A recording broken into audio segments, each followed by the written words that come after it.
د افغان هوایي ځواکونو لپاره یو د خوشحالۍ او بل د خفګان خبر دا چې دا خبرونه څه دي په دې ویډیو کې وګورئ او چینل در سره ضرور سبسکرایب کړئ.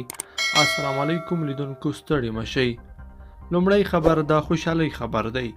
د امریکا لخوا د افغانستان هوایي ځواک سره مرسته شوې شپږ نورې I-9 جنګي الوتکې نن کابل ته راورسېدې او ډیر ژر به ملي دفاع وزارت ته وسپارل شي. دوهم خبر دا دی چې ځینې سرچینې وایي د افغان هوایي ځواک یوې بلک هاک چورلکې په هلمند ولایت کې سقوط کړی دی. سرچینې زیاتوي تر دې مهاله د چورلکې د سقوط لامل نه دی معلوم او په پیښه کې 7 تنه ټپیان شوي دي د پیلوټ په شمول. لیدونکو په دې هیله چې دا دوه خبرونه به مو راسره تر پایه پورې لیدلي وي.